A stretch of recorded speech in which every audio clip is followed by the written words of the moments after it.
Pernah nggak kalian berhenti sejenak, diem lalu nanya ke diri kalian, sebenarnya gue ini siapa ya? Balik lagi sama aku, Amo Hanif di Paradoku.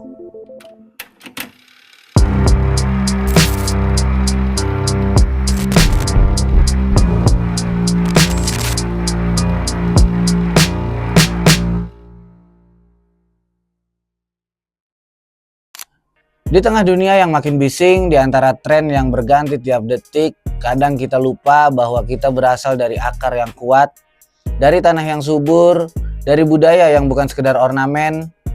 Kali ini, beberapa hari yang lalu, aku ketemu sama sosok yang menurutku bisa ngejawab banyak pertanyaan dari pertanyaan-pertanyaan yang selama ini kita pertanyakan. Namanya Bang Sandy Tumiwa. Seorang aktor senior yang kini aktif di Lembaga Negara Persiapan Kemerdekaan Republik Indonesia yang berisi para sultan dan raja dari seluruh kerajaan di Nusantara. Langsung aja ada di sebelahku Mas Sandy Tumiwa. Halo Sampurasun, ya. Apa kabar guys semuanya? Saya Antara Negeri dan saya Antara Nusantara Jaya. Gimana nih Mas Sandy Tumiwa kabarnya? Alhamdulillah baik, baik banget. Karena juga sambil menikmati keindahan alam di Kuningan ini, keren banget ternyata. Udah kemana aja di Kuningan? Wah, tadi udah sempet kita survei ke acara, nanti kan mau ada acara Serentahun. Ntar juga kita mesti lihat tuh ya. Siap, Itu pasti kayaknya dong. amazing banget place-nya dan acaranya nanti. Terus juga tadi kita udah keliling-keliling ke masjid. Habis itu diajakin makan, diculik ke sini. Dan oh ada ya tempat yang amazing gitu loh di Jawa Barat ini. Terus ini kan kayak ibaratnya mix culture ya. Benar. Mix culture antara Sunda dan Japanese, Jepang kan. Artinya kan pernah ada sejarahnya Jepang ada di sini toh. Betul. Nah ini dia bisa mengimajinasikan dan menjadi kayak sebuah castle loh di Benar. di Kuningan ini. Nah itu buat aku ini keren loh. Ini kayak heritage juga nih, tempat-tempat heritage dan very unik gitu loh. Tapi kegiatan saya memang mix ya, maksudnya mix karena saya berada sekarang diberikan amanah dari Kesultanan Kesepuhan Cirebon. Oke. Pimpinan dari rajanya dari Sultan Sepuh Cirebon, Oke. Pangeran Kuda Putih. Wah. Karena memang saya dari dulu tuh suka yang namanya kegiatan-kegiatan budaya. Oke. Kan dari saya juga kan belajar di Kabuyutan, Geger Kalong bersama Woi. Abah Yusuf Baktiar. Betul. Yang pupuhnya salah satu pupuhnya gitu dari Sunda kan. Terus juga kita belajar yang namanya kayak Baduy. Itu benar-benar nggak pakai sepatu, nggak pakai sendal. Kita jalan kaki dari Gegerlong sampai ke Tangkuban Perahu. Dan itu nggak berasa apa-apa. Ya mungkin karena doa, terus juga kita lillah ikhlaskan, kita ibaratnya kan nyatu kepada bumi ya. Betul. Sehingga akhirnya alam semesta mendukung. Yes. Dari awal ketemu, auranya emang udah mulai beda. Tenang, kalem, tapi dalam banget. Nah, kita ngebahas Kuningannya nih Mas Andi. Oke. Kita ngebahas Kuningan. Yang kita tahu kan, tadi Mas Andi bilang abis ngeliat tempat Serentahun dan lain-lain gitu kan. Ya masih lihat belum acara besarnya ya. Iya, Masih dalam prosesnya kan nih buat tanggal 19. Nah, kita lihat Kuningan dengan peradaban kebudayaannya. Kita tahu lah di beberapa situs di Kuningan ini punya momen historikal yang sangat bersejarah gitu kan.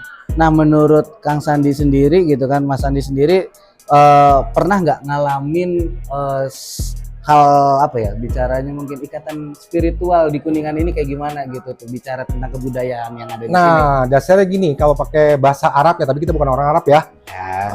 Walaupun kita Islam, kita bukan Arab-Araban gitu ya. Maksudnya gini, jadi kan man arafa nafsahu, faqad arafa rabbahu.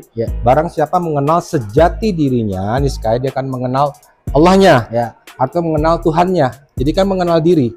Nah biasanya itu rata-rata secara spiritual orang-orang keturunan Trah itu akan dipanggil. Ya saya biasanya dunia modern, dunia artis dulu di 2014 itu ya kan ketika saya mualaf itu orang-orang teman-teman saya tuh kaget, ini ngapain sih Sandi ke Jawa, ngapain sih kesini keluar, pada banyak kerjaan di syuting. Pada banyak syuting yang ini, tapi sering keluar kota, sering ini. Ya itu namanya panggilan. Kadang-kadang saya sendiri nggak tahu, tapi akhirnya saya bisa keliling 9 wali pada waktu itu. Boys. Sampai ke makom-makom intinya. Jadi kayak mengalir begitu aja. Belum pernah kan ke Sunan Giri di makom intinya? Belum. Mungkin cuma di bagian depan ya. Ya. Tapi saya di dalam. Dan tiba-tiba akhirnya Allah izinkan untuk syiar. Artinya masuk ke media. Itu first time. Jadi belum ada lagi orang yang bisa menyiarkan. Itu atas izin Allah. Jadi sebelum saya, kayak contoh ya, waktu di Sunan Giri itu kan Jawa Timur. Saya di sana, saya sholat sunnah 2 rakaat. Karena kan saya lagi mendalami Islam ya gitu. Terus ada sholat sunnah 2 rakaat, saya izin sama Allah kan, minta sama Allah gini, ya Allah kalau misalnya saya boleh diizinkan untuk bersyiar, tolong buka dong pintunya gitu loh, dengan holosnya gitu.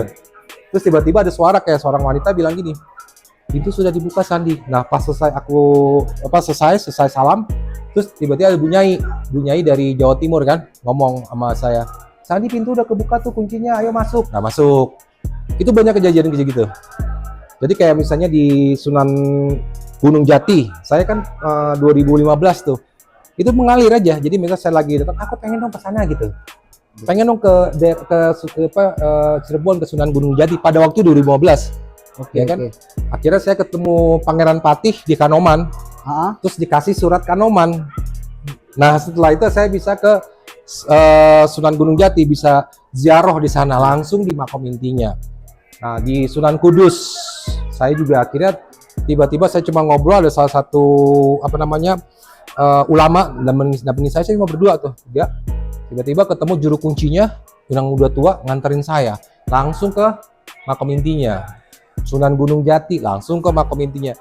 Tapi itu memang balik lagi kan ke panggilan ya, ke panggilan itu. Jadi kan banyak yang dipanggil, sedikit yang dipilih. Tapi ketika dipanggil, bagaimana kamu menjadi orang yang dipilih?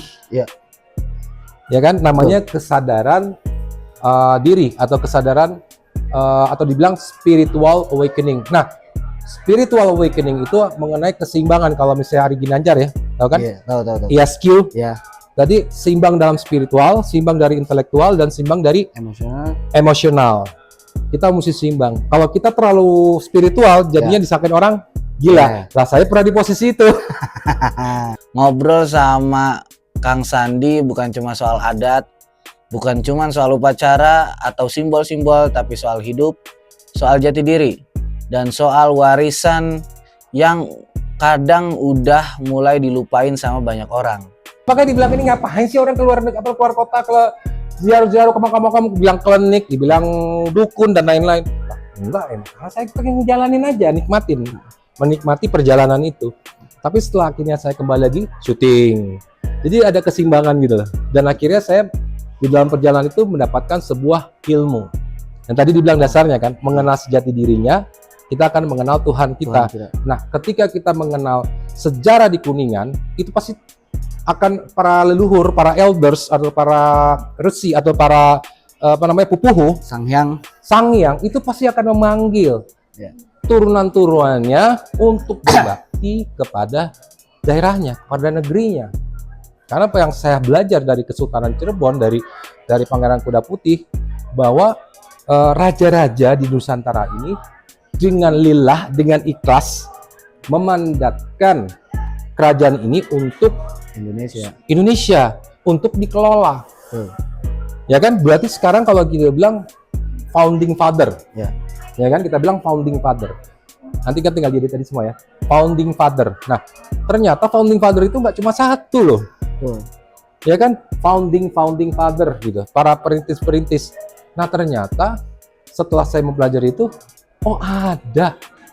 sudah ada wadah yang juga mendukung para perintis, para founding father keturunannya untuk bisa tetap menjaga Indonesia, tetap melestarikan Indonesia, tetap merawat Indonesia dengan sebuah wadah yang mendukung. Nah, itu kayak keren banget. Nah, kayak gini nih sekarang di Kuningan. Wow. Kalau orang Arab bilang ini surga loh. Bener gak? Bener. Iya kan? Bener. Ini surga. Nah, gimana kita ciptakan surga di Indonesia, di dunia ini? Betul. Kita nggak usah mikirin surga di luar negeri dulu, di sana deh, nggak usah nanti dulu, gitu kan? Maksudnya bukan di luar negeri, di alam baka nanti ya, the life after this, gitu kan? Nah, yang paling pikirin how we can create heaven in this world. Wih, keren nggak tuh bahasanya?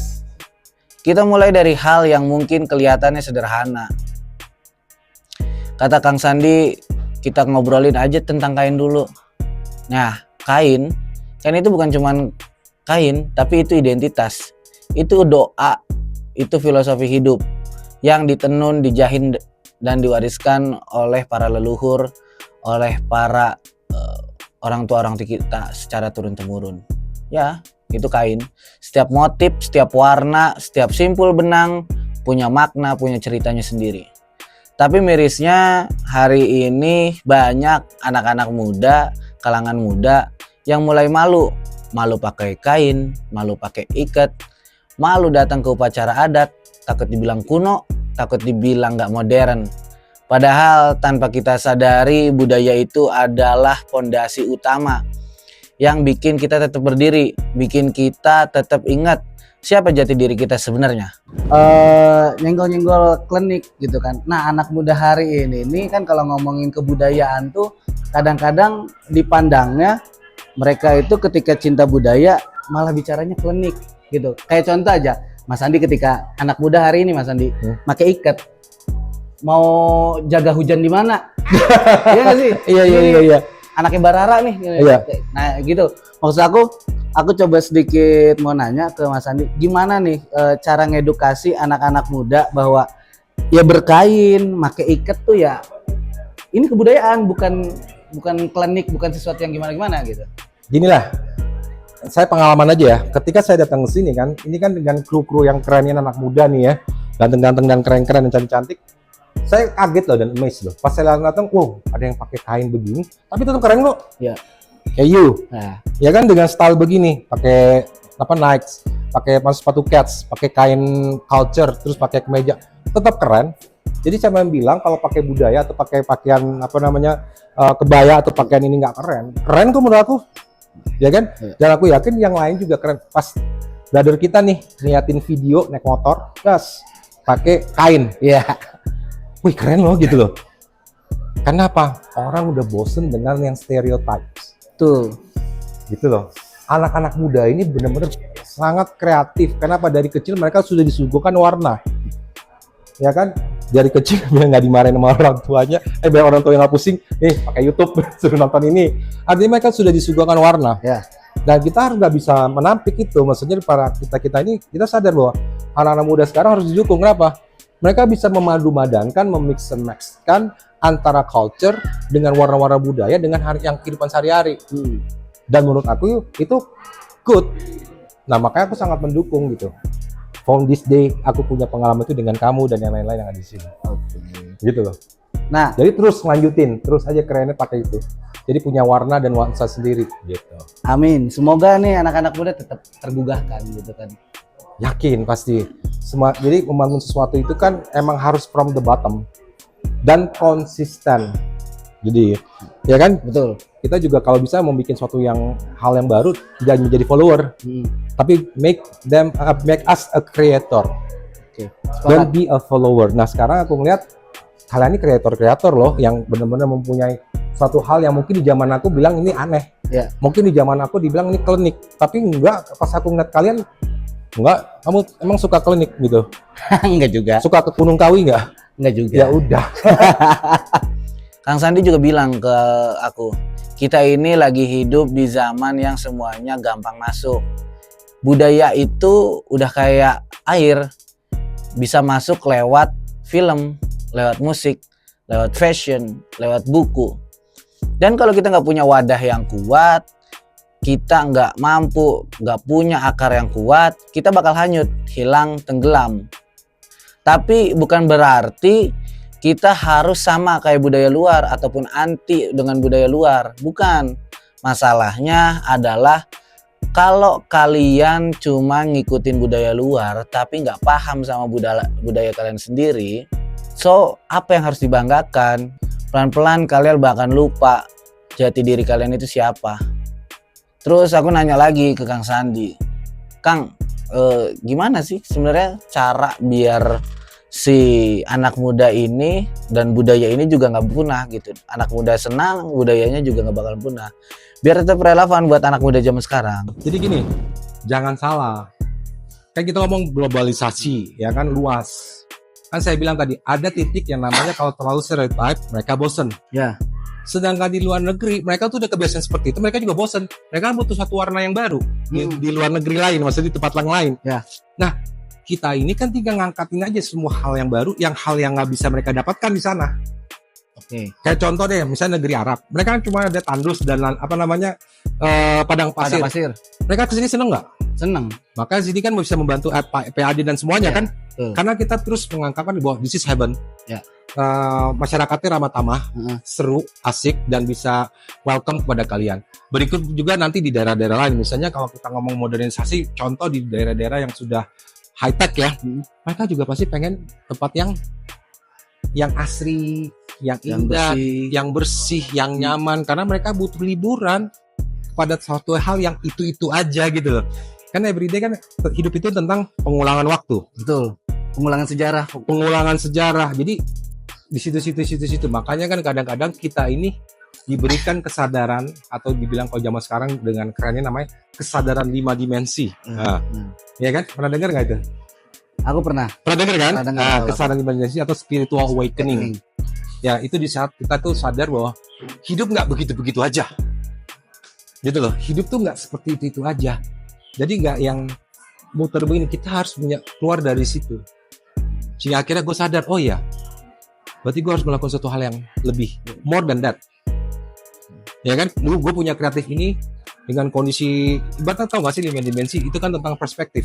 Iya, tentang pandangan-pandangan perjalanan. Pandangan sini, ya kan, pandangan sini, itu kan berarti kan terus berkembang. Kemarin pandangan 2 dimensi, baru 2. Ya kan, pandangan 3 dimensi, berarti 3 perspektif.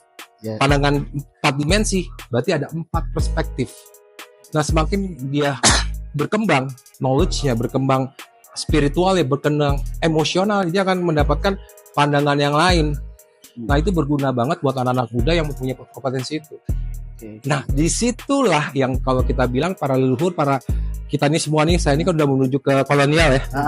Masih sedikit-sedikit milenial ya, tapi menuju kolonial gitu kan. Mengharapkan anak-anak Gen Z ini udah bisa mendapatkan semuanya, mendapatkan 5 perspektif untuk mengembangkan negeri. Jadi itu kita nggak seputar-putar ngadepin semua masalah aja. Sehingga akhirnya pandangan kita cuma mikir 1 dimensi. Selama ini kan karena 1 dimensi hanya mikir masalah. Betul. Tapi nggak ngomongin solusinya. Nggak mikirin solusinya. Betul. Perspektif 2. Nanti perspektif 3 lagi. Oh, ada yang lebih keren loh. Solusi ada kedua, ada solusi ketiga, ada solusi keempat. Gitu loh. Nah, itu mengenai pandangan. Nah, selama ngobrol, aku juga salfok sama pin yang dipakai sama Kang Sandi. Sebuah pin kecil nempel di baju Kang Sandi. Kang, punten nih, si pin ini apaan sih? Aku sedikit salpok nih sama pin yang ada di jaket. Apakah ini upaya Mas Sandi dalam buat siar lah, kalau bahasanya ngehibar gitu. Betul, saya emang siar. Jadi emang kebetulan gini, bagaimana seorang figur ini bisa bermanfaat. Ya. Jadi kan figur ini kan harus bisa melakukan hoirunas anfa'uhum linas. Bagaimana manusia ini bermanfaat untuk sesama lain. Nah, dari hal ini, misalnya gini, ini kan cuma anugerah buat saya. Berarti pin ini adalah anugerah. Allah menggerakkan wasilah. Wasilah sekarang adalah raja dari kesultanan untuk bisa memberikan kepercayaan kepada saya untuk pin ini. Otomatis kan ini anugerah buat saya. Berarti saya harus menjaganya, sekaligus bisa membantu saya memanfaatkan figur saya untuk banyak orang. Lebih banyak lagi karena sudah ada yang acknowledge, sudah ada yang mengetahui dan diresmikan dari sebuah wadah yang valid gitu. Jadi enak kalau ngomong sama orang, nggak usah kita ngomong pun orang juga udah ngeliat dari figur itu. Tapi kalau boleh tanya Mas Andi, itu tuh apa sih sebenarnya? Oh ya ini. Ini lambang apa itu? Ini mengenai lambangnya dari Kesultanan Kasepuhan Cirebon. Nah, ini rajanya adalah Pangeran Kuda Putih. Ya, Raden Heru Aryanatareja yang kedua. Jadi beliau ini jadi keturunan dari Pangeran Cakrabuana. Gitu. Nah, kalau KDM kan keturunan dari Prabu Kian Santang. Jadi kalau di Mexian ini keturunan kakak. Ini keturunan adik gitu loh. Kenapa akhirnya mereka sama-sama mempunyai sifat yang mirip, yaitu apa? Berbakti untuk negeri. Menginginkan misalnya Indonesia menginginkan wilayahnya Jabar ini bisa maju. menginginkan Jabar ini untuk bisa seperti Jaya gitu. Jaya itu kan berarti dia bisa dari sisi ekonominya Jaya, sisi apa namanya semua aspek yang ada di dalam wilayah tersebut bisa berhasil bersinar. Bersinar itu kan kalau dibilang menyongsong Indonesia emas. Nah, beda lagi nih, emas. Emas itu bersinar kan? Berarti semua aspek di Jabar ini bisa bersinar. Sehingga akhirnya orang melihat tentang Jabar. Oke. Gitu loh. Dan dia ngejelasin bahwa pin ini simbol keraton kesepuhan Cirebon. Ini adalah lambang amanah, tanda tanggung jawab, bukan hanya sekedar pin, tapi ini juga amanah untuk terus jaga budaya, jaga alam, dan jaga amanah leluhur. Dan asli di situ gua juga sedikit tercengang, melongo sedikit nih, karena perjalanannya sangat panjang gitu. Budaya itu bukan cuma cerita masa lalu sebenarnya, bukan cuma kostum pas 17 Agustusan, bukan cuma sesuatu yang dipajang di museum, tapi budaya adalah tugas. Tugas untuk ngejaga, tugas untuk ngejalanin, tugas untuk ngembangin. Cuman gini Mas Andi, ini kita nih kalau duduk-duduk aja kayaknya kurang seru. Iya. Ya, kita Padahal tempatnya bagus banget. Padahal sini tempatnya bagus-bagus nih. Gimana kalau kita ngeteknya sambil jalan aja nih? Kayaknya seru Itu banget. gue juga mau Tuh, deh lihat tadi. nggak, di belakang kayaknya tempatnya seru nih. Kalau kita sambil Bentar, jalan, guys. Di belakang ini banyak banget emak-emak penggerak negeri loh. Ya kan? the power of emak-emak. Ras terkuat di dunia ini. Salam hormat emak-emak. Sampai ketemu di sana ya. Oke, kita sambil jalan kita ke Ya. bawah. Ya, bro. Waduh, ini ngeri juga nih Mas. Waduh. Kalau kita masuk nih, aman nggak Gimana Mas? nih? Aman nggak nih? Aman kan nih? Coba kita Aman ya? Aman lah. Ada suara siang lah. Ada Ada suara kan? siang. Aman nih Mas. Aduh. Kayaknya di bawah juga ada yang ngejagain nih. Aduh. Oke. Ya. Kok gue merinding ya? Iya. Oke. Guys, ini benar-benar pengalaman Aman. yang Ini baru buat gue ya. Sama juga sih Mas. Gue sedikit sih gue lagi memperbaiki fobia gue mengenai Ketinggian. Oke, langit begitu indah. Oke teman-teman. Nih aku sama Mas Andi sekarang udah di view nih di kaki Ciremai di Arunika di luar nih. Kita lanjut lagi ngobrol kali ya. Boleh banget. Sambil Ayo. berdiri. Sedikit lagi lah mungkin Mas Andi kita bicara tentang harapan Mas Andi lah sebagai keterwakilan dari keraton lah, dari orang kebudayaan gitu kan. Ya. Untuk anak-anak muda gimana sih pandangannya biar mereka tetap cinta sama kebudayaannya tapi nggak kegerus zaman. Gini, anak muda ini sangat kreatif. Oke Mas. Jadi kan banyak banget yang bisa mereka bikin sesuatu. Jadi gini, don't be a follower tadi bilang. Ya. Do something kreatif sehingga akhirnya mereka follow kita. Dan sebenarnya itu kalian punya kemampuan itu. Tuh. Karena kalian punya potensi itu. Do something yang bikin mereka akhirnya follow you. Oke. Dengan kreatif yang ada. Kayak contoh ini. Menurut gua keren. Ya kan? Ini kan anak muda. Ya kan? Dengan style kain, pakai kemeja. Dan pakai kacamata hitam. Dan mereka ngelakuin suatu hal. Kalau ini kan orang kreatif, produser. Ya enggak? Anak muda juga pengen, Pak produser, gua mau syuting dong, gitu kan? Bener nggak? Nah dia, ya kan mewakili budaya itu, gitu loh. Nah pasti banyak lagi yang lain, misalnya tadi anak Harley, anak model, anak apa, do something. Jadi use your culture, use your warna-warna budaya kalian untuk kalian pakai dimanapun kalian berada. Dan budaya itu siapa bilang jelek? Justru dengan memakai budaya kalian tuh keren. Keren itu bukan karena menurut kalian, keren itu menurut orang lain. Gitu loh. Terakhir nih Mas Andi, kasih pengalaman terakhirnya di Kuningan gimana, berkesan gak nih? Apalagi nih lihat si view ini nih. Waduh, saya jadi pengen tinggal di Kuningan. Tapi saya lagi siapa tahu ya mau dapat jodohnya dulu gitu. Kalau dapat waduh, stay di Kuningan ya. Nah ini kan tadi kan ngomongin spirit awakening. Jangan-jangan ini nih spirit awakening buat dapat istri. Tapi saya masih nggak kalahkan dengan anak-anak Gen Z yang lain. Wah, gitu. enggak lah Mas. Masih disukai oleh anak Gen Z kan, anak muda masih kan? Masih Mas. Ya, menurut kamu manggil aku Om, Opa atau Mas, karena aku tadi bilang Mas. Iya, terima Karena aku kasih dari tadi Mas. manggilnya Mas. Jadi buat mbak-mbak yang lain, Boleh salam nggak? kenal ya di Kuningan. boleh ngantri nanti di akun Nubamex sama langsung aja ke akunnya Mas Andi. Ya, yang screening ya. Nanti aku ngefilterin deh siapa yang bakal cocok jadi istrinya. Ush, amin. Dia bikin sayembara dong. Oke, teman-teman, makasih udah nonton channel Nubamex.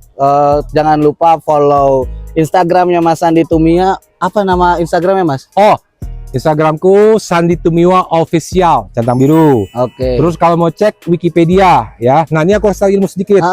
Kalau mau cari itu benar-benar artis atau tidak, tinggal cek Wikipedianya. Nah, itu. Tapi kalau misalnya belum, ya terus berkreasi, terus kreatif, mari kita dukung juga untuk akhirnya bisa mendapatkan diakui oleh Wikipedia. Terus kalau untuk TikTok Sandi Tumiwa Official. Oke. Facebook pun juga seperti itu, sama Sandi Tumiwa Official ya. Budaya itu harus tetap hidup, bukan jadi pajangan, bukan cuma jadi tontonan, tapi dipakai, dijalanin, dilestarikan, dikreasikan sesuai zaman tanpa ngilangin maknanya. Ya intermezzo sedikit, kayak hari ini gue pakai kain tapi tetap masih pakai jersey dari Nubamex nih, series terbaru, kalian bisa nanti cek sendiri. Budaya itu harus ada di setiap langkah hidup kita, bukan cuma jadi seremoni, tapi jadi cara kita hidup.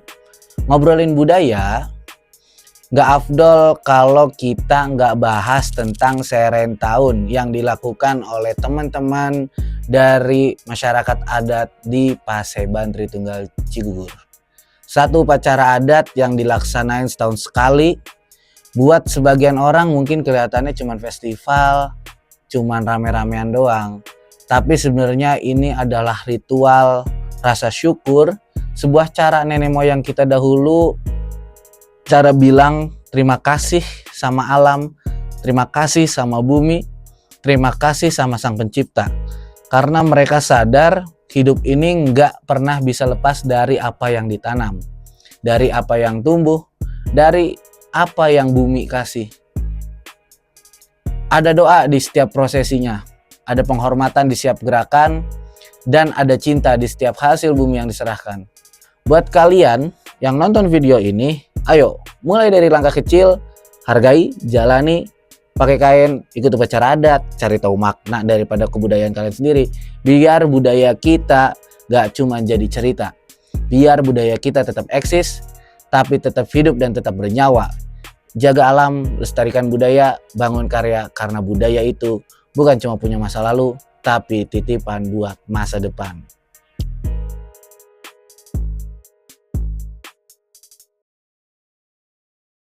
Ya, Assalamualaikum warahmatullahi wabarakatuh. Saya Pangeran Kuda Putih, Sultan Sepuh Keraton Kasepuhan Kesultanan Cirebon. Alhamdulillahirrahmanirrahim, hari ini kita habis menghadirkan acara yang sangat luar biasa, Serentahun di Paseban. Nah, ini merupakan acara kegiatan budaya yang sangat luar biasa untuk acara rutin tahunan yang diadakan di Kabupaten Kuningan. Saya sangat mendukung sekali tradisi-tradisi yang dilaksanakan di Kabupaten Kuningan ini. Saya berharap bahwa makin berkembangnya lagi kegiatan seni budaya ini, mobil khusus untuk anak-anak Gen Z ya, yang hari ini harus kita ingatkan dan terus kita kasih semangat bahwa dengan berbudaya bukan berarti kita ini nggak keren. Ya, jati diri bangsa ini ada di budaya dan tradisi Nusantara. Anak-anakku yang dirahmati Allah Subhanahu wa taala, bahwa acara hari ini merupakan contoh ya, sebuah kepedulian terhadap jejak perjalanan masa lalu leluhur kita. Sebelum ada Indonesia, ada sebuah kerajaan dan kesultanan di mana dahulu itu memberikan edukasi dan juga ilmu yang sangat luar biasa kepada kita. Ditinggalkan yang namanya adab, tatanan, tradisi, sehingga hari ini kita bisa mengenal bagaimana cara kita berbakti dan menghargai kepada orang tua dan juga leluhur, dan apa juga semua yang ditinggalkan. Sekali lagi kepada anak-anak generasi penerus bangsa, bahwa Indonesia akan lebih lengkap dan juga lebih indah dan juga lebih mempunyai jati diri ketika kita masih memegang teguh dan bangga akan tradisi leluhur kita. Sekali lagi pesan mama bahwa kita ada karena leluhur kita ada. Kita bersama karena leluhur kita sama.